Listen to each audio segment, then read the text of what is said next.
Alright, welcome back. நம்ம இந்த வீடியோவில் ஸ்ட்ரக்சர்ஸை பற்றி ஃபுல்லாக பார்க்க போகிறோம். மோஸ்ட்டாக நீங்கள் ஒரு ஆப்ஜெக்ட் ஓரியன்ட் லாங்குவேஜ்லேருந்து வந்திருந்தீங்கன்னா, like JavaScript, Python, Ruby, or even C plus plus, C இல்லை சி ப்ளஸ் ப்ளஸ் கிளாஸஸ் பார்த்துருப்பீங்க, கரெக்டுங்களா? ஒரு பேசிக் பிரிமிட்டிவ் ஃபார்ம் ஆஃப் கிளாஸுங்கிறது தாங்க structure. Structure is nothing but allocating multiple types of data into a simple custom type. அவ்வளவே தான் structure. இப்போ நீங்கள் வந்து ஒரு இன்டீஜர் ஒரு வேரியபிள்குள்ளே அடைச்சி வைக்கிறீங்க. அது என்ன ஆகுது? அந்த ஃபங்க்ஷன் கால் ஆகிறப்போ நான் முன்னாடியே சொல்லியிருக்கிறேன், ஒரு ஸ்டாக் ஃப்ரேம் உருவாகும். அந்த ஸ்டாக் ஃப்ரேமில் அந்த அட்ரஸ் பர்டிகுலர் நம்பர்லேருந்து எவ்வளோ சைஸ் வேணுமோ அதுக்கேற்ற மாதிரி அந்த வேரியபிள் அலோகேட் ஆகும். கரெக்டுங்களா? இப்போ யோசிச்சு பாருங்க, அரேஸுக்கும் ஸ்ட்ரக்சர்ஸுக்கும் என்ன பெரிய வித்தியாசம்னா, arrays will always expect you to have similar type of data. ஒரு இன்டீஜரை உள்ள வைக்கிறீங்கன்னா அந்த இன்டீஜரையே தான் திரும்பி ரிப்பீட் ஆகும்னு நினைக்கும். ஆனால் ஒரு ஸ்ட்ரக்சர் நீங்கள் வைக்கிறப்போ you can have different types of data. அப்போ டூப்புளுக்கு அதுக்கு என்ன வித்தியாசம் அப்படின்னா, டூப்புளாலையும் நீங்கள் கஸ்டம் டேட்டா டைப்ஸ் வைக்க முடியும், பட் டூப்புளுக்கு ஃபங்க்ஷனாலிட்டியை உங்களால் எக்ஸ்டெண்ட் பண்ண முடியாது. கொஞ்சம் யோசிச்சு பாருங்க. இப்போ உங்களுக்கு ஒரு நம்பர் இருக்கு, ஒரு ஸ்ட்ரிங் இருக்கு, அதுக்கப்புறம் ஒரு பூலியன் வேல்யூ வச்சிருக்கீங்க, அதுக்கப்புறம் ஒரு ஃப்ளோட் இருக்கு. இந்த மாதிரி ஒரு 4 டூப்பிள் டைப் வச்சிருக்கீங்கன்னு வச்சுக்கோங்களேன். எனக்கு தேவைங்கிறப்போ மட்டும் இந்த ட்ரூ வந்து ஃபால்ஸாக மாறணும். அப்போ நீங்கள் எப்படி ப்ரோக்ராம் பண்ணுவீங்க அந்த டேட்டாவை? அந்த டூப்பில் ஒரு ஃபங்க்ஷனில் எழுதுவீங்க, கரெக்டுங்களா? ஃபர்ஸ்ட் இந்த டூப்பில் அக்செப்ட் பண்ணிக்கிற மாதிரி ஒரு ஃபங்க்ஷன் எழுதுவீங்க. இப்போ எப்படி சொல்லலாம், இப்போ ஃபங்க்ஷன் கொடுத்து சேஞ்ச் பூல் அப்படின்னு நான் கொடுக்குறேன். அப்போ என்ன ஆகும்? இதை நான் எப்படி உள்ள வைப்பேன்? either you can move the tuple or you can take a mutable reference out of it. கரெக்டுங்களா? அப்போ நான் இங்கே என்ன போடுவேன்? டூப்பிள் நீங்கள் வேரியபிள் வைக்கிறேன். நான் இப்போ தான் சொன்னேன், அந்த டூப்பிளோட டைப்பை நீங்கள் வந்து திரும்பவும் இங்கே எழுதணும். அப்போது இது U8ன்னு எழுதுவீங்க, இதை ஸ்ட்ரிங்குன்னு எழுதுவீங்க, இதை பூல்னு எழுதுவீங்க, அப்புறம் இதை F64னா F64 இல்லைன்னா ஃப்ளோட் 32 டைப். நான் அப்போவே சொன்னேன், இதை நீங்கள் மியூட்டபிள் ரெஃபரன்ஸாக எடுக்கணும், இல்லைன்னா ஓனராக எடுக்கணும். இப்போ உங்களுக்கு பார்த்தாலே தெரியும் இது எந்த அளவுக்கு ஒரு கம்பர்சமான ஒரு மெத்தடுன்னு. இப்போ இன்கேஸ் இதே டேட்டாவை நான் ஒரு ஸ்ட்ரக்சருக்குள்ள வச்சேன்னா, I don't have to repeat the same data type over and over. I can represent it using a custom type. அதுக்கு தாங்க ஸ்ட்ரக்சர் தேவைப்படுது. ஸோ ஒரு மெமரி லே அவுட்டை பொறுத்த வரைக்கும் they both are the same. நீங்கள் மெமரி உள்ளே போய் பார்த்தீங்கன்னா, இங்கிருந்து இங்கே வரைக்கும் எனக்கு ஒரு டேட்டா டைப்பும், அதுக்கப்புறம் எனக்கு எந்த அளவுக்கு டேட்டா டைப் வேணுங்கிறது ஸ்ட்ரிங் உங்களுக்கு ஆல்ரெடி தெரியும். It's 24 bytes, a pointer, a length, அதுக்கப்புறம் கெப்பாசிட்டி. நான் ஸ்ட்ரிங்ஸை பற்றி ரொம்ப ரொம்ப தெளிவாக ப்ரீவியஸ் வீடியோஸ்லாம் சொல்லியிருக்கிறேன். அதுக்கப்புறம் ஃபாலோட் பை அ பூலியன், ஏன்னா பூலியன்கிறது ஒரு பைட் எடுத்துக்கும்.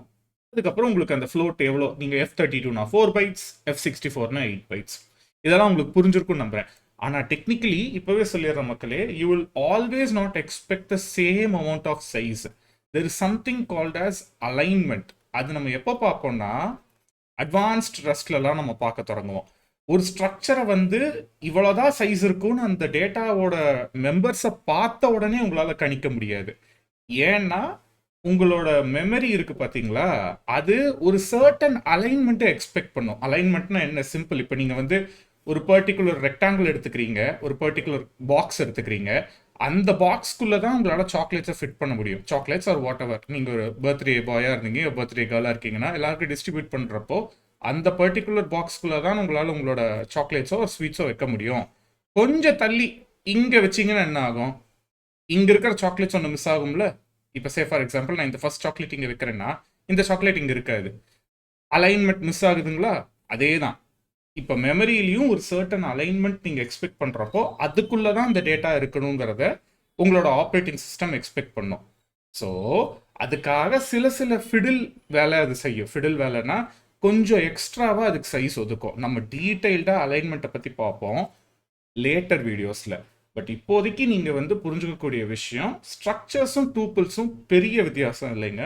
It's just that structures will have additional capabilities to handle various types. உங்களுக்கு கொஞ்சம் எலகெண்ட்டாக கொடுக்குங்கிறதுக்காக மட்டும்தான் ஸ்ட்ரக்சர்ஸ் இருக்குது. ஒரு 4-5 டேட்டா டைப்பை ஒட்டுக்கா உள்ள அடைச்சி வச்சு அதில் என்னென்ன நீங்கள் மேனிப்புலேட் பண்ணலாம், அதில் எப்படி நீங்கள் உங்களோட டேட்டாவை ஆர்கனைஸ் பண்ணலாம், அதுக்கு தான் ஸ்ட்ரக்சர்ஸ் தேவைப்படுது. It's more like a pattern வைங்களேன். ஒரு ப்ரோக்ராமிங் பேட்டர்னை உங்களால் ஈஸியாக இம்ப்ளிமெண்ட் பண்ணுறதுக்காக ஸ்ட்ரக்சர்ஸ் வந்து ஒரு ஃபீச்சராக இருக்குது. இது ஃபில்டர் இல்லை, ஃபீச்சர். எனக்கு அது ஞாபகம் வருது. பட் யா, ஆப்ஜெக்ட் ஓரியன்ட் ப்ரோக்ராமிங்கில் உங்களுக்கு பார்த்தீங்கன்னா ப்ராப்பரான கிளாஸஸ் உங்களுக்கு இருக்கும். கிளாஸஸ் பேஸ் பண்ணி இன்ஹெரிட்டன்ஸ், அதை Rust is lacking that actually. ஏன்னா அதுக்கு வந்து பர்டிகுலராக கிளாஸுங்கிற கீவேர்ட் கிடையாது. You can bring out object orient features, ஆனால் ஃபுல் ஃபிளெஜ்டாக உங்களால் கொண்டு வர முடியாது. Which is both a good thing and a bad திங்னு வைங்க. இப்போ C++ மாதிரி ஒரு லாங்குவேஜில் நீங்கள் ஆப்ஜெக்ட் ஓரியன்ட் பண்ணணும்னா அதுக்குன்னே ஒரு தனி ஹைரார்கி ஆஃப் பேட்டர்ன்ஸே இருக்குது. ஒரு 32 பேட்டர்ன்ஸ் இருக்கும்னு நினைக்கிறேன். If someone has read the book design patterns, அந்த கேங் ஆஃப் 4 புக்கும்பாங்க, அந்த புக்கு நீங்கள் யாராவது படிச்சிருந்தீங்கன்னா கீழே கமெண்ட்ஸில் எழுதுங்க. பட் அதில் எல்லா டிசைன் பேட்டர்ன்ஸும் இருக்குது. That is like basically the Bible of design பேட்டர்ன்ஸ்னு வைங்களேன். நான் இன்னும் அந்த புக்கை படித்ததில்லை, பட் படித்தேன்னா நம்ம மேபி அதை பற்றி ஒரு கோர்ஸாக C++ படிக்கணுங்கிற பட்சத்தில் நான் அதை போடுறேன். அதெல்லாம் என்ன ஒரு 4-5 இயர்ஸ் இங்கிறதுன்னு வச்சுக்கோங்களேன். But I'm just telling you. எதுக்கு நான் சொல்ல வந்தேன்னா, அந்த மாதிரி ஒரு fully fledged object oriented programming language உங்களுக்கு எல்லா டிசைன் பேட்டர்ன்ஸும் சூட் ஆகும். பட் அந்த அளவுக்கு ஒரு ஃபுல் ப்ளோன் டிசைன் பேட்டர்ன் நீங்கள் கற்றுக்கணும், ஒரு ஆர்கிடெக்சர் ஒரு ப்ரோக்ராமிங் பேரடைம் கற்றுக்கணுங்கிற அவசியம் இல்லை. ஒரு ஸ்ட்ரக்சர்னு எடுத்துக்கிட்டிங்கன்னா அதுக்குள்ளே டேட்டா வைப்பீங்க, அதை சுற்றி சில ஃபங்க்ஷன்ஸ் இருக்கும், அந்த ஃபங்க்ஷன்ஸ் வச்சு நீங்கள் மேனிபுலேட் பண்ணுவீங்க. புரிஞ்சிருக்கும்னு நம்புகிறேன். சரி, ஓகே, ரொம்ப பேசலாம். நான் கோடுக்குள்ளேயே திரும்ப போவோம். இது பழைய code. So let me delete them all and then start with the structures. நான் முன்னாடியே சொன்ன மாதிரி ஸ்ட்ரக்சர்ஸை வந்து எய்தர் நீங்கள் டூப்பிள் மாதிரியும் எழுதலாம் ஆர் பிரேசஸ் போட்டு எழுதலாம். ஸோ ஆஸ் யூஷுவலுங்க, நம்ம ஒரு சின்டாக்ஸ் எக்ஸ்பிளனேஷன் கொடுத்துட்டு அதுக்கப்புறம் ஆரம்பிப்போம். இப்போது எதுலேருந்து ஆரம்பிக்கலாம்?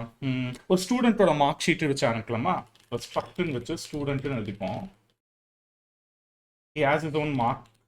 First name, obviously his name should be a string. அதுக்கப்புறம் his roll numberன்னு வச்சுப்போம். roll number ஒரு U64ன்னு வைப்போமா? 64 பைட் இன்டீஜர், அதாவது 8 பைட்ஸ் அளவுக்கு பெரிய ரோல் நம்பர் இருக்காது. Will keep it like that. அதுக்கப்புறம் மார்க்ஸ் வச்சுப்போமா? இப்போ மார்க்ஸ்ன்னு வச்சு ஒரு வெக்டர் ஆஃப் U8ன்னு வச்சுப்போம். ஏன்னா 5 சப்ஜெக்டில் இருக்கிற அப்படின்னா அந்த 5 சப்ஜெக்டோட மார்க்கு நமக்கு தேவைப்படும். கரெக்டுங்களா? இதை நம்ம இப்படியும் எழுதலாம், வேற மாதிரியும் எழுதலாம். காட்டுறேன் பாருங்க. இப்போ ஸ்ட்ரக்ட்னு கொடுத்து ஸ்டூடெண்ட் V2ன்னு எழுதுறேன். another ஸ்டூடெண்ட்டுங்கிறத விட நீங்கள் டூப்பிளாகவும் இப்படி கன்வெர்ட் பண்ணி எழுதலாம். இப்போ பார்த்தீங்கன்னா இங்கே ஸ்ட்ரிங்னு எழுதுவீங்க ஃபார் நேம், U64ன்னு எழுதுவீங்க for roll number, and then vector of U8ன்னு எழுதுவீங்க ஃபார் மார்க்ஸ். பார்த்த உடனே தெரிஞ்சிருக்கும் பார்த்தீங்களா? உங்களால் நேம்னு இதை ரெப்ரசென்ட் பண்ண முடியாது, ரோல் நம்பர்னு இதை ரெப்ரசென்ட் பண்ண முடியாது, மார்க்ஸ்ன்னு இதை ரெப்ரசென்ட் பண்ண முடியாது. ஜஸ்ட் .0, .1, .2 தான். டியூப்பிள் படித்தவங்க ஞாபகம் இருக்கும்னு நம்புறேன், எக்ஸ்பிளைன் பண்ணியிருந்தப்போ. அப்போ உங்களுக்கே புரியும் நம்புறேன். அதுக்கு ஒரு டெஃபினிஷன் கிடையாது, நம்ம தான் ஞாபகம் வச்சுக்கணும். ஓகே, ஃபர்ஸ்ட் பொசிஷனில் வர்றது நேமு, செகண்ட் பொசிஷனில் வர்றது ரோல் நம்பரு, தேர்ட் பொசிஷனில் வர்றது மார்க்ஸ்ன்னு. இது மூணுமே டிஃப்ரெண்ட் டைப்பாக இருக்கிறதுனால பிரச்சனை இல்லை, நமக்கு ஞாபகம் இருக்கும். பட் வாட் இஃப் நான் திரும்பியும் இங்கே கொண்டு வர்றதுல நமக்கு வந்து இப்போது ஒரு CGPAன்னு வச்சுப்போமே, CGPAன்னு வச்சு அதுவும் ஒரு U64 இருந்தால் டெசிமல்ஸில் தான் வரும். But I'm just telling you. இப்போ திரும்பி இங்கே U64 நீங்கள் எழுதப்போ எது ரோல் நம்பர் எது CGPAன்னு உங்களுக்கு எப்படி ஞாபகம் இருக்கும்? ஞாபகம் இருக்காதுல்ல. ஸோ அதனால தான் it's always recommended to use a named struct when you want to have a definition. ஒரு பர்டிகுலர் டைப்புக்கு உங்களுக்கு டெஃபினிஷன் வேணும், ஞாபகம் வேணும், அதை அப்படி தான் ரெப்ரசென்ட் பண்ணணுன்றப்போ நேம்டு வேல்யூவாக தான் நீங்கள் போகணும். இல்லை எனக்கு அந்த ஸ்ட்ரக்ட் வந்து வெறும் 2 வேல்யூ தாங்க உள்ளே இருக்க போகுது, அது வெறும் 3 வேல்யூ தான் இருக்க போகுது, இட் டசன்ட் ரியலி மேட்டருங்கிறப்ப you can go with a tuple struct. சரிங்களா? இப்போ எப்படி நம்ம வந்து ஒரு பர்டிகுலர் ஸ்ட்ரக்டை இனிஷியலைஸ் பண்ணுறது அப்படின்னு பார்க்கலாம். இப்போ என் பேரே கொடுக்குறேன். இப்போ let Sandeep is equal to student நீங்கள் டைப் பண்ணி you can give the property names followed by the values. இப்போ நேம்னு நான் இங்கே கொடுக்குறேன், கொடுத்து string dot from as usual Charan Ram followed by roll number. என்னோட ரோல் நம்பர் சின்ன வயசுல எத்தனாவது இருந்தது மறந்துருச்சே. ஏன்னா இந்த எஸ்ஸில் ஆரம்பிக்கிறதுனால எப்பவுமே பின்னாடி தான் நான் நிற்பேன். Okay, let's give it as 21. Roll number 21. அந்த ரோல் நம்பர் 21 யாராவது பார்த்துருக்கீங்களா? போகோவில் கிருஷ்ணா சீரீஸ் ஒன்று வரும்ல, சின்ன வயசுல நான் பார்த்துருக்குறேன். பார்த்தவங்க யாராவது இருந்தா கமெண்ட்ஸ்ல எழுதுங்க. சரியா? Marks will give it a vector here. ஒரு 5 சப்ஜெக்ட்ஸ்னு வச்சுப்போமே. 5 சப்ஜெக்ட்ஸ்க்கு வந்து நான் அவ்வளோ சூப்பராலாம் படிக்கலைங்க. ஒரு 70 ப்ளஸ் தான். ஸோ 70, 65, அதுக்கப்புறம் 81, அதுக்கப்புறம் ஃபாலோட் பை 90 ஃபார் மேத், அதுக்கப்புறம் 85. ஓகேங்களா? ஸோ இந்த மார்க்ஸ் வச்சுட்டு அதுக்கப்புறம் will end it off with colon marks. இப்போ ஏன் இதெல்லாம் சொல்ல வந்தேன்னா, this is how you initialise a new struct. இப்போ நான் உங்களுக்கு ஆல்ரெடி சொல்லியிருக்கிறேன், every single struct that you create is nothing but a bunch of data accumulated together. Tuple மாதிரியே தான் கஸ்டம் டைப்ஸை ஒன்றா நீங்கள் சேர்த்துவீங்க. அப்போ என்ன ஆகும்னா, இந்த பர்டிகுலர் டேட்டா வந்து ஒரு முழுக்க இருக்கிற ஒரு விஷயமா ஸ்டாக் ஃப்ரேமில் கருதப்படும். இப்போ நான் உங்களுக்கு இதுலேயே காமிச்சிருப்பேன். இது ஃபுல்லாகவே இப்போ நான் வந்து ஸ்டூடெண்ட்னு சொல்கிற மாதிரி புரியுதுங்களா? So coming back to the code base, எப்படி நான் இப்போ இந்த ஃபங்க்ஷனை இந்த ஸ்ட்ரக்சரை நான் மேனிப்புலேட் பண்ணலாம் அப்படின்னா, ஆஸ் யூஷுவல் ஒரு சிம்பிள் வழி இருக்குது. இப்போ நான் என்ன பண்ணுறேன்னா, சேஞ்ச் நேம். ஏன்னா நம்மளோட பர்த் சர்டிஃபிகேட்லாம் சில சமயம்லாம் மிஸ்மேட்ச் ஆகும். நம்மளோட ஐடி கார்டு, நம்ம ஆதார் கார்டு அதிலெல்லாம் கொடுக்குறப்போ பர்த் சர்டிஃபிகேட் நேமும் இதுவும் மிஸ்மேட்ச் ஆகும். ஸோ அதுக்கப்புறம் நம்ம பர்த் சர்டிஃபிகேட்டை மாற்றுவோம், அதுக்கப்புறம் போய் ஸ்கூலில் போய் சப்மிட் பண்ணுவோம்ல. ஸோ அந்த மாதிரி ஒரு ஆப்ஷனில் நமக்கு வந்து நம்மளோட நேமை சேஞ்ச் பண்ணுற மாதிரி ஒரு விஷயம் இருக்குன்னு வச்சுப்போம்.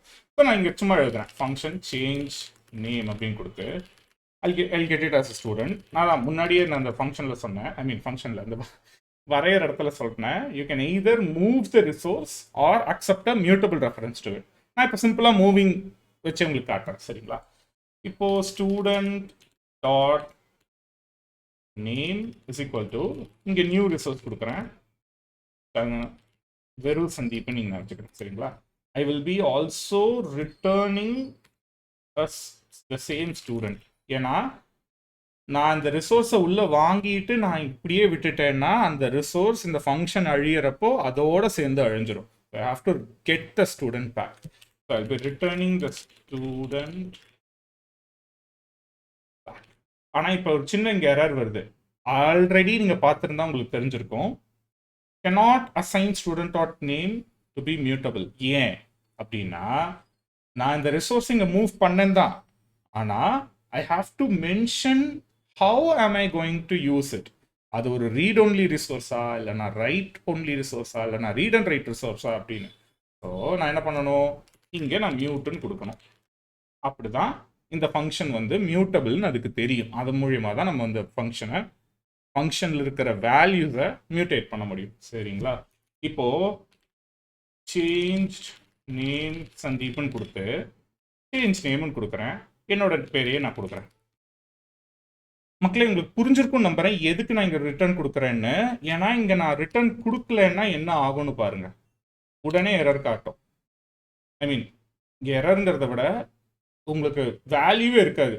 You know what, let me just print it out. ஏன்னா உங்களுக்கு அவுட்புட் பார்த்தீங்கன்னா you will understand it. Actually இங்கே ஏதோ ஒன்று காட்டுது பாருங்க. இது ஆப்வியஸ்லி நான் சொன்னா ஸ்பாயில் ஆகும். ஐ don't want explain it, I just run it and then explain it. இங்கே என்னோட ஸ்ட்ரக்சர் தானே காட்டணும். எதனால இது இப்படி காட்டுதுன்னு நீங்கள் நினைக்கிறீங்க? புரிஞ்சிருக்கும்னு நம்புறேன். பட் புரியலன்னா இன்னொரு தடவை சொல்கிறேன். உங்களோட நேம் இருக்கிற ரிசோர்ஸ், அதாவது என்னோட ஸ்ட்ரக்சர் இந்த ஃபங்க்ஷனுக்குள்ள மூவ் ஆயிடுச்சு. சரிங்களா? இப்போ இந்த மூவ் ஆனதுக்கப்புறம் இங்கே நான் பேரை மாற்றினேன் தான், இல்லைன்னு சொல்லலை. ஆனால் நான் இதை ரிட்டர்ன் பண்ணலை. அப்போ என்ன ஆகும், இந்த ஃபங்க்ஷனோட ஸ்டாக் ஃப்ரேம் கிரியேட் ஆச்சுல்ல, அந்த ஃபங்க்ஷனோட ஸ்டாக் ஃப்ரேம்குள்ளே தான் அந்த ஸ்ட்ரக்சர் உட்காரும். அப்போ அந்த ஃபங்க்ஷன் கால் ஆகி முடிஞ்சதுக்கப்புறம் என்ன ஆயிருக்குன்னு நான் சொல்லியிருக்கிறேன், ஸ்டாக் ஃப்ரேம் வந்து இன்க்ரிமெண்ட் ஆகும். ஸ்டாக் பாயிண்டருங்கிறது இன்க்ரிமெண்ட் ஆகிறதுனால அந்த ஸ்டாக் ஃப்ரேம் வந்து it will B deemed unusable. அப்போ அதோடையே சேர்ந்து அந்த ரிசோர்ஸும் தானே போகும். புரிஞ்சுதுங்களா? அந்த ரிசோர்ஸே போனதுக்கு அப்புறம் தான் உங்களால் நீங்கள் அந்த வேல்யூவை யூஸ் பண்ண முடியாது. அப்போ என்ன ஆகும்னா, பை டிஃபால்ட் ஒரு ஃபங்க்ஷன் எது ரிட்டர்ன் ஆகும்னா, நான் முன்னாடியே சொல்லியிருக்கிறேன், it is the same as mentioning it like this. By default ஒரு ஃபங்க்ஷன் ஒரு யூனிட் டூப்பில் தான் ரிட்டர்ன் பண்ணும். அப்போ ஒரு யூனிட் டூப்பில் ரிட்டர்ன் பண்ணுறப்போ அதுதானங்க இங்கே வரும், அதுதான் இங்கே காட்டுது. அதனால தான் நான் அதை பிரிண்ட் பண்ணுறப்போ it is representing a unit tuple. சரி, இதை நான் எப்படி நான் இதை வந்து சேஞ்ச் பண்ண முடியும் அப்படின்னா, நான் இதை ரிட்டர்ன் கொடுக்குறேன். இதை ரிட்டர்ன் கொடுத்ததுக்கப்புறம் திரும்பி இதனோட டைப்பை மாற்றணும். ஏன்னா நான் இப்போ தான் சொன்னேன், by default it is going to represent it as a unit டூப்பிள்னு. இப்போ இங்கே ஒரு எரர் வருது, என்னன்னு பார்ப்போம்.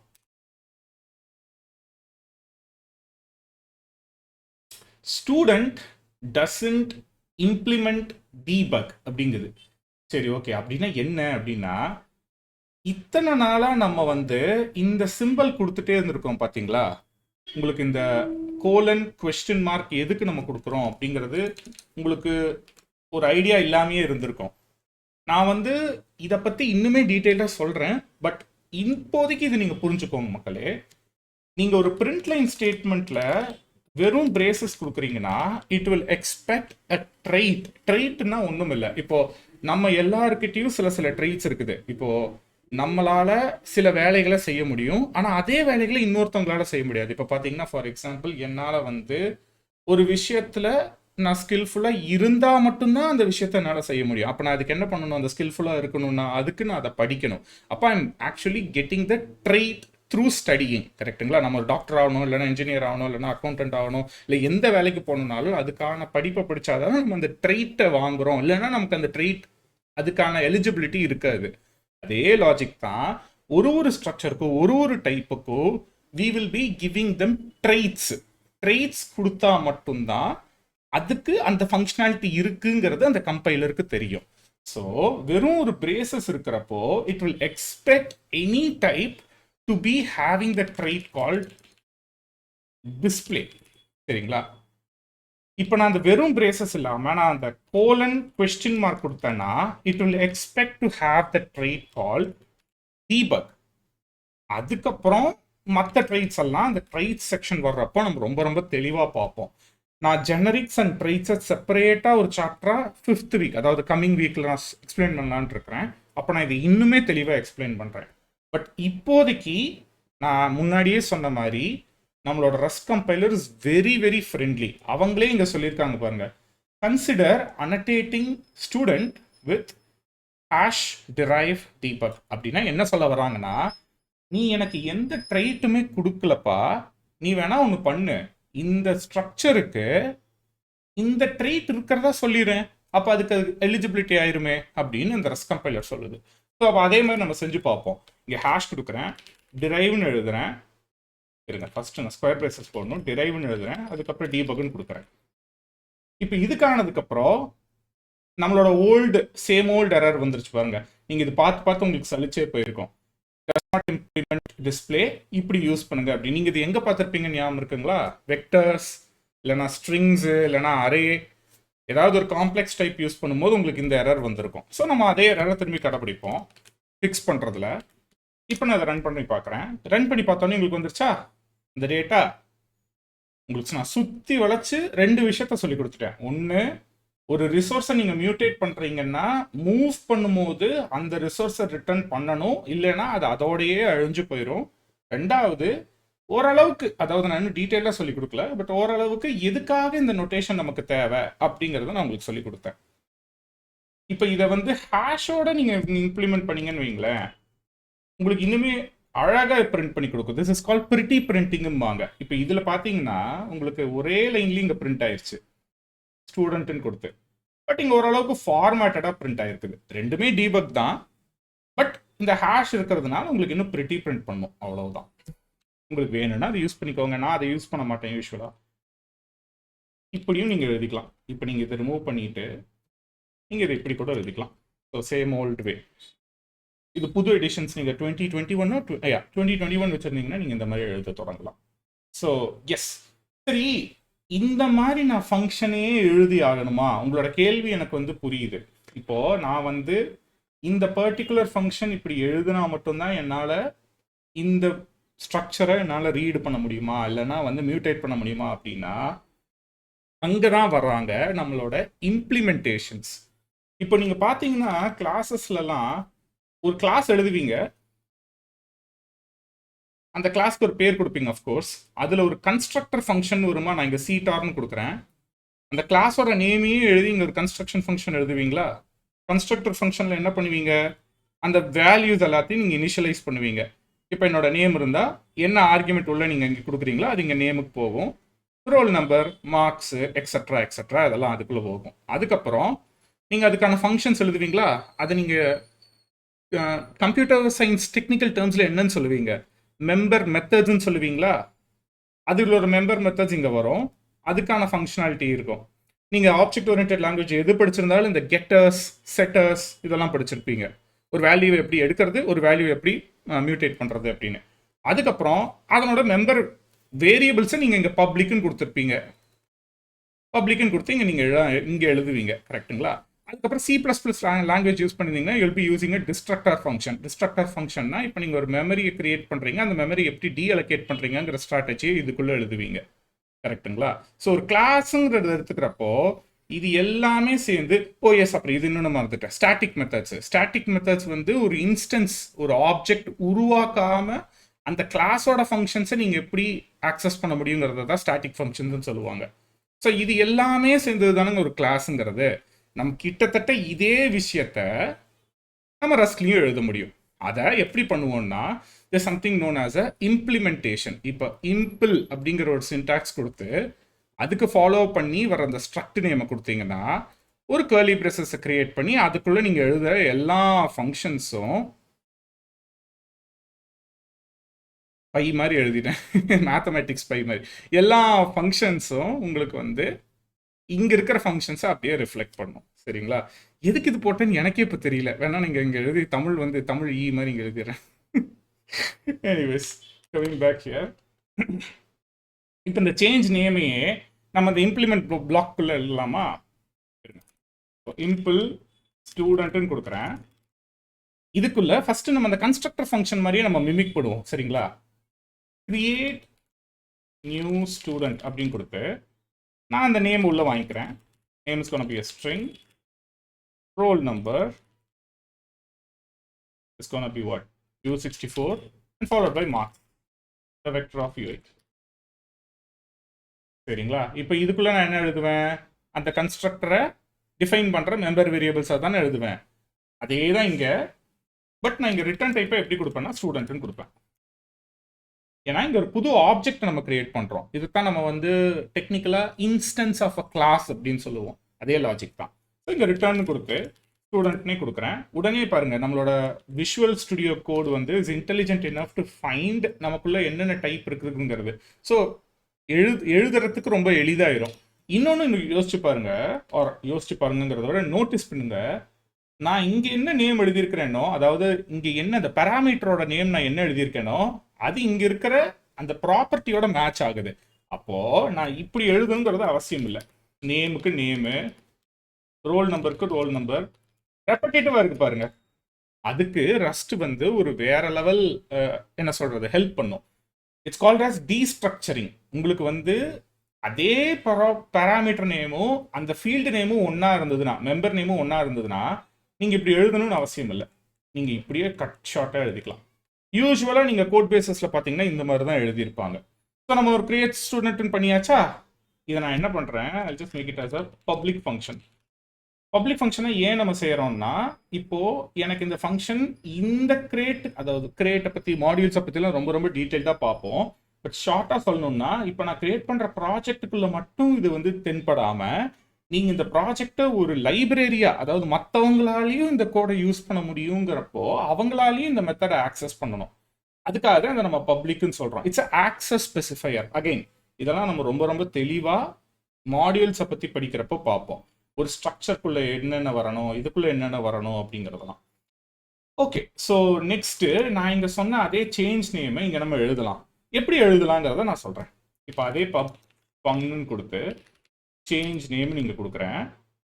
இப்போது நான் முன்னாடியே சொல்லியிருக்கிறேன், ஒரு பர்டிகுலர் இன்ஸ்டன்ஸை கிரியேட் பண்ணுறத கன்ஸ்ட்ரக்டர் ஃபங்க்ஷன் மூலியமாகவும் அந்த பர்டிகுலர் இன்ஸ்டன்ஸை மியூட்டேட் பண்ணுறதுக்கு நமக்கு கெட்டர்ஸ் அண்ட் செட்டர்ஸ் இருக்கும் அப்படின்னு. ஸோ நான் இன்ஸ்டன்ஸ்ன்னு திரும்ப சொல்கிறேனே, அந்த இன்ஸ்டன்ஸை எப்படி நம்ம ரெப்ரசன்ட் பண்ணுவோம். நம்ம மற்ற லாங்குவேஜ்லலாம் பார்த்துருப்போம், இந்த திஸ் கீவேர்டை நிறையா பார்த்துருப்போம். கரெக்டுங்களா. இந்த திஸ் கீவேர்டுங்கிறத தான் அந்த பர்டிகுலர் இன்ஸ்டன்ஸை ரெப்ரசென்ட் பண்ணும். ஜாவா ஸ்கிரிப்ட்ல இருந்தாலும் சரி, பைத்தான்ல எனக்கு சரியா ஞாபகம் யாராவது இருந்தால் கமெண்ட்ஸில் சொல்லுங்க. அதே மாதிரி தாங்க இங்கே ரஸ்ட்டில் we will be using a keyword called self. செல்ஃப்ங்கிறது தான் இந்த பர்டிகுலர் ஆப்ஜெக்டை ரெப்ரசன்ட் பண்ணக்கூடிய கீவேர்ட். அந்த செல்ஃப்ங்கிறது it's nothing more than a normal argument. நீங்க ஒரு ஃபங்க்ஷனுக்குள்ள அந்த ஆர்குமெண்ட்டை பாஸ் பண்றப்போ அந்த பேராமீட்டர்ல நீங்க என்ன எழுதுறீங்களோ அதே லாஜிக் தாங்க இங்க.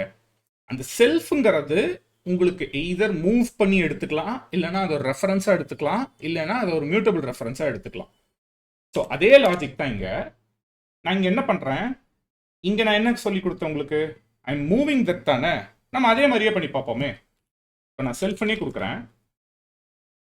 செல்ஃப்னு கொடுத்ததுக்கப்புறம் நம்ம டைப் ரெப்ரசென்ட் பண்ண தேவையில்லை, பிகாஸ் செல்ஃப் வந்து ஆல்ரெடி அது assumed to be whatever the implementation towards the data structure. நம்ம எந்த டேட்டா ஸ்ட்ரக்சரை நோக்கி ஃபங்க்ஷன்ஸ் எழுதுறோமோ அது ஆட்டோமேட்டிக்காக அந்த டைப்பை அசியூம் பண்ணிக்கும். சரிங்களா? இப்போ நான் வந்து இங்கே நியூ நேம்னு கொடுக்குறேன். அந்த நியூ நேமை வந்து சிம்பிள் அதே லாஜிக் தான். இப்போ self dot name is equal to new name. திரும்பவும் அதே உங்களுக்கு தெரிஞ்சிருக்கும் என்ன எரர் நான் பண்ணியிருக்கிறேன்னு. கெஸ் பண்ணியிருந்தா சூப்பர், இல்லைன்னா திரும்பி படிப்போம். cannot assign self dot name as self is not declared as mutable. So நம்ம என்ன பண்ணணும், இதை மியூட்டேட்டரை மாற்றணும். இப்போ மியூட்டேட்டரை மாற்றினா ஆயிடுச்சுங்களா? இப்போ இங்கே இருக்கிற இந்த ஃபங்க்ஷனை நம்ம கொஞ்சோண்டு சேஞ்ச் பண்ணி பார்ப்போமே. இது ரெண்டுத்தையும் நம்ம டிலீட் பண்ணிடலாம். டிலீட் பண்ணிட்டு நான் இப்படி எழுதுறதுக்கு பதிலாக இப்போ நான் என்ன பண்ண போறேங்கிறத பாருங்க.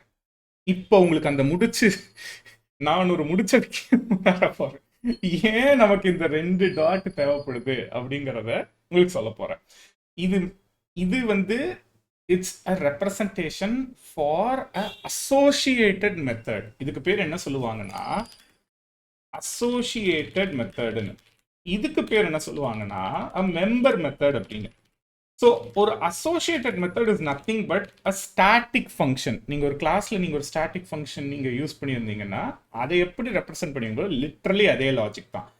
எப்படின்னு பார்ப்போமே. இப்போ இதை வந்து இது அப்படியே நான் இங்கே நான் திரும்பி இப்படியே எழுதுறேன். அதுக்கப்புறம் I copy the values is equal to student 2 dot வைக்கிறேன், கிரியேட் நியூ ஸ்டூடெண்ட். இப்போ உங்களுக்கு தெரிஞ்சிருக்கும் இது எங்கிருந்து இது வருது அப்படின்னு. It is a associated method. உங்களுக்கு ஒரு பர்டிகுலர் ஆப்ஜெக்டை வச்சு நீங்க இந்த ஃபங்க்ஷனை கிரியேட் பண்ணாம you are using this as a factory function. Meaning ஒரு ஃபேக்டரிக்குள்ள போனீங்கன்னா அந்த பொருள் பில்ட் ஆகி வெளியில அந்த ஆப்ஜெக்டா கிரியேட் ஆகி வரும்ல. ஒரு கார் ஃபேக்டரிக்குள்ள போனீங்கன்னா என்ன பில்ட் பண்ணும், கார்ஸ் பில்ட் பண்ணும். ஒரு மெடிசன் ஃபேக்டரிக்குள்ள போனீங்கன்னா என்ன பில்ட் பண்ணும், இட் பில்ட்ஸ் அவுட் மெடிசன்ஸ். அதனால it's a factory function. So இங்க என்ன நீங்க பண்ணுவீங்கன்னா இங்க இருக்கிற அத்தனை வேல்யூஸையும் திரும்பவும் கட் காப்பி பண்ணி பேஸ்ட் பண்ண போறீங்க.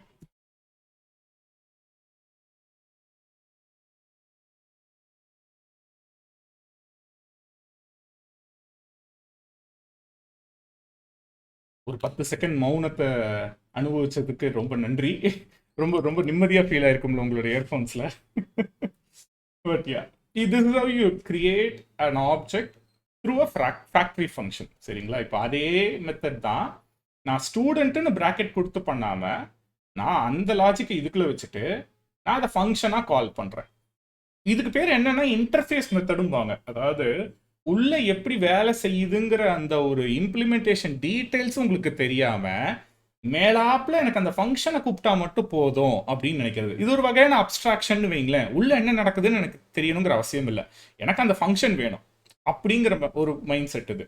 இது கிளைண்ட்ஸ்க்கான லைப்ரரி நீங்க கிரியேட் பண்றப்போ interfaces will be super useful. நம்ம அதை பத்திலாம் படிப்போம். சரிங்களா? இப்போ நான் வந்து அடுத்த ஃபங்க்ஷன் இந்த சேஞ்ச் நேம்ங்கிற ஃபங்க்ஷனை நான் எப்படி கூப்பிட போறேன்னா, இந்த சந்தீப்புங்கிறது ஒரு ஆப்ஜெக்ட் கரெக்டுங்களா? நான் முன்னாடியே சொன்னேன் இந்த சந்தீப்புங்கிறது ஒரு இன்ஸ்டன்ஸ் ஃபங்க்ஷன் அப்படின்னு. ஸோ இந்த சந்தீப்பை யூஸ் பண்ணி தான் I'm going to change my name. Sandeep dot change நேம்னு கொடுத்து வெறும் சந்தீப்னு நான் இங்கே கொடுக்குறேன். பை தி வே உங்களுக்கு ஞாபகம் இருந்திருக்கும், நான் ஸ்ட்ரிங் டாட் ஃப்ரம்னு கொடுக்கணும்னு அவசியம் இல்லை. இப்படி கொடுத்து டாட் டு ஸ்ட்ரிங்னு கொடுத்தாலும் இதுவும் அந்த ஸ்ட்ரிங் டாட் ஃப்ரம்மும் கொடுக்கறது ஒரே விதம் தான். It will allocate to the heap. சரிங்களா? ஆனால் இப்போ என்ன ஒரு சின்ன பிரச்சனைன்னா, நான் இப்போ இதை பிரிண்ட் பண்ண நினைச்சேன்னா என்னால் முடியாது. ஏன்னு உங்களுக்கு ஆல்ரெடி ஒரு கெஸ் பண்ணியிருப்பீங்க. பட் borrow of moved valueங்கிற எரர் இஸ் அகெயின் ஹியர். ஏன் உங்களுக்கு ஆல்ரெடி தெரிஞ்சிருக்கும், நம்ம இங்கே மூவ் ஆகிட்டோம். இந்த ஃபங்க்ஷனுக்குள்ளே மூவ் ஆகி இதை நான் கால் பண்ணோடனே அந்த ஃபங்க்ஷனோட ஸ்டாக் ஃப்ரேமோட அந்த டேட்டாவும் அழிந்து விட்டது. அப்போ நான் என்ன செய்யணும் மக்களே? To make it as a exactly mutable reference. So இதை நான் ஆம்பர்சன் கொடுத்து மியூட்னு கொடுத்தேன்னா the way it is there is the same mutation logic. கரெக்டுங்களா? ஆனால் வெளியில் நான் இங்கே ரெப்ரசென்ட் பண்ணுறத நான் வேற மாதிரி பண்ணணும். உடனே இங்கே சொல்லுது பாருங்க, cannot borrow Sandeep as mutable as it is not declared as mutable. Same old logic. இப்போ நான் என்ன பண்ணணும்? நான் எங்கே கிரியேட் பண்ணனோ அந்த வேரியபிளை நான் மியூட்டபிளாக மாற்றி விட்டுட்டா முடிஞ்சுது. ஸோ அதே லாஜிக்கில் தான் உங்களுக்கு வந்து மியூட்டேஷன் ஆகும். சரிங்களா? ஸோ இப்போ நான் திரும்பி ரன் பண்ணுறேன். ரன் பண்ணதுக்கப்புறம் என்ன ஆகுதுன்னு பாருங்க, என்னோட name has changed to Sandeep. So உங்களுக்கு ஒரு ஒரு ஒரு ஐடியா கிடச்சிருக்கும்னு நினைக்கிறேன்.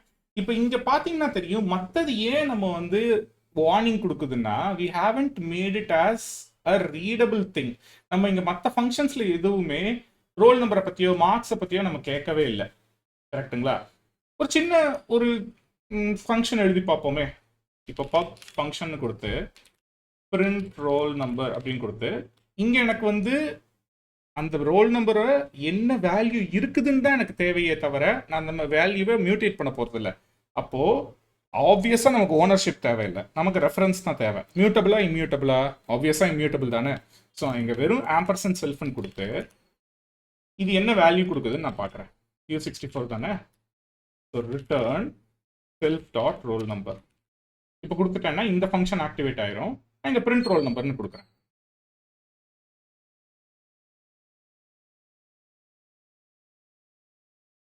ரோல் நம்பர் நான் சும்மா அதை ரெப்ரசென்ட் பண்ணி காட்டுறேன் மக்களே, ஸோ தட் உங்களுக்கு ஒரு ஐடியா கிடைக்கும்.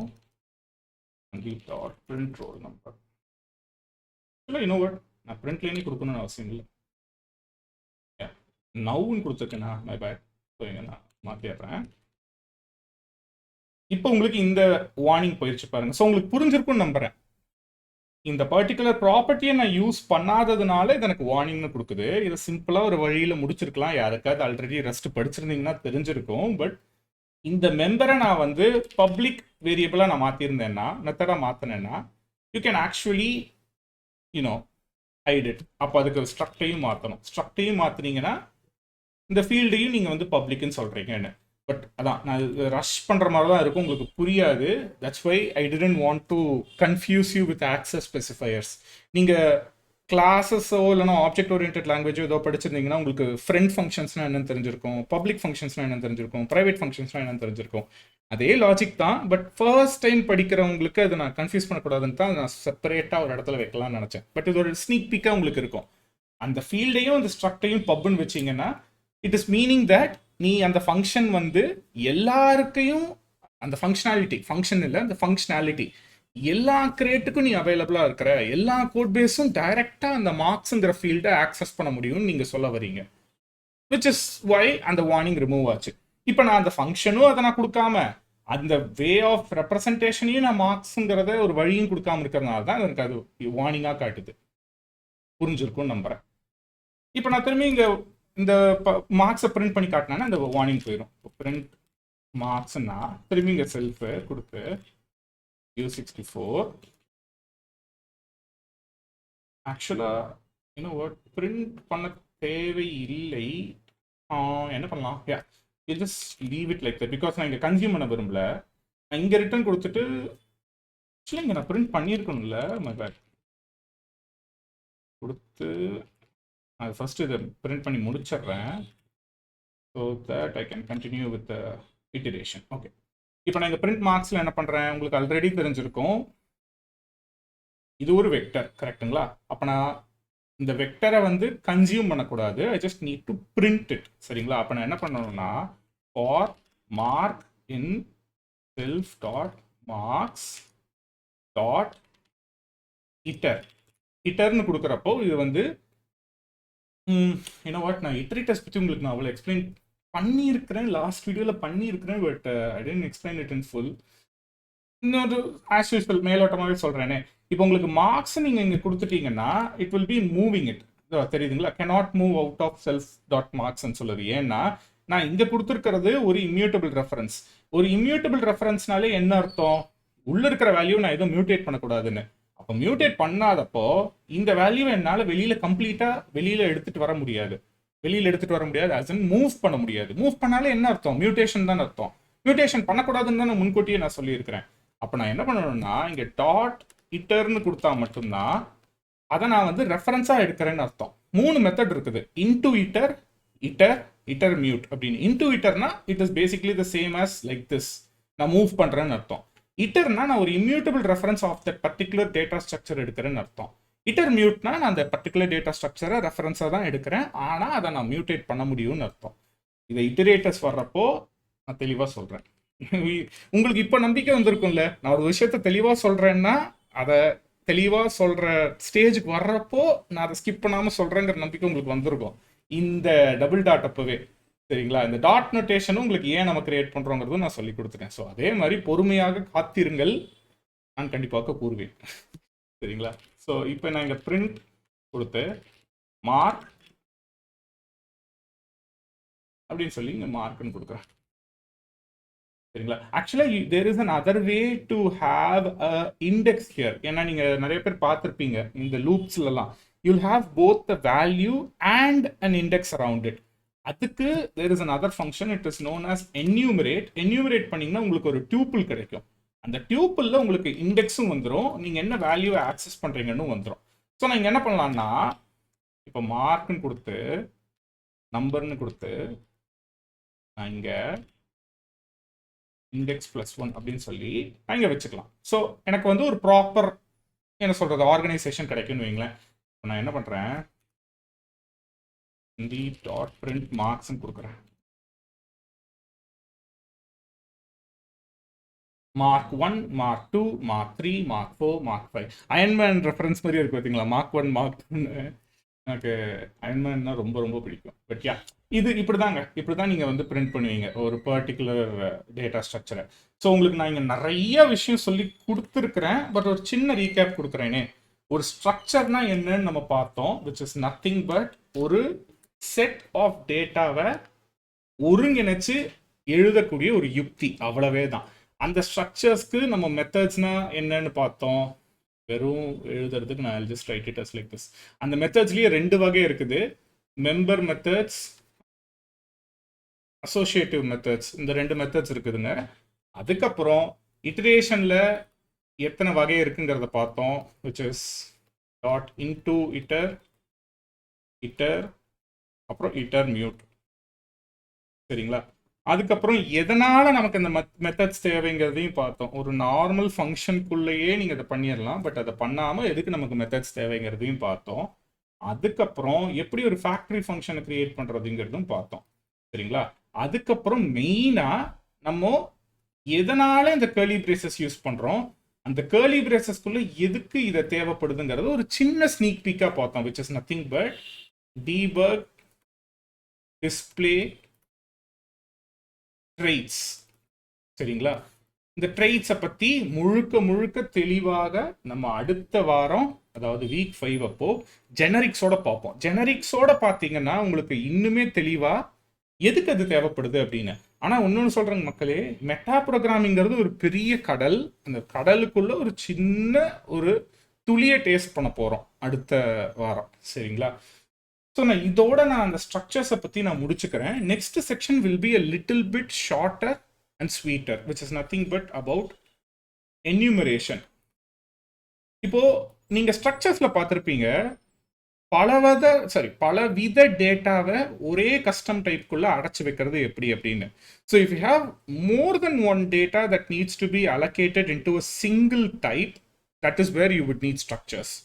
ஆனால் enumeration is something that provides you choices. இப்போ நீங்கள் ஒரு ஹோட்டலுக்கு போகிறீங்க, செம பசியில் போனீங்கன்னா அந்த மொத்த ஹோட்டல்லையும் சாப்பிட்ருவீங்கன்னு வைங்க. நான் அப்போலாம் சிலதை சாப்பிட்ருக்கிறேன். But you can not pick multiple foods at once. இல்லை, உங்கள் வாய்க்குள்ள ஒரு ஃபுட்டு தான் அட் அ டைமில் போகும். அப்படி அதெல்லாம் இல்லைங்க ப்ரோ, நான் ஜூஸிங் குடிப்பேன் சாப்பிடுவேன் அப்படின்னா சூப்பருங்க, நீங்கள் வேற லெவலு. நான் சராசரி மனுஷன் யூஸ் பண்ணக்கூடிய யுக்தியை சொல்கிறேன். ஒரு ஃபுட்டை ஒரு டைமில் தான் சாப்பிடுவோம். So you basically choosing between multiple foods. கரெக்டுங்களா? அதுதான் இங்கே என்யூமரேஷன். உங்களுக்கு you'll be able to pick one among many choices that you are being presented. அதுதான் enumeration. அந்த நியூமரேஷன்ங்கிற வேல்யூ என்னன்னா you can give values to it. நம்ம அதை பற்றி தெளிவாக அடுத்த வீடியோவில் பார்ப்போம். நான் இப்போவே ஒரு சின்ன ஸ்னீக் பீக் கொடுத்துட்டேன். But I don't want to excuse my self in to not making another video. அதான் okay, enough of my capping session. நீங்கள் போய் ஜாலியாக உங்களோட மற்ற வேலைகளை பாருங்கள். இது வரைக்கும் பார்த்துருந்தீங்கன்னா மிக்க மிக்க நன்றிகள். முடிச்சுக்கிறேன். நன்றிகள் பல ஸ்டூடெண்ட்ஸ்.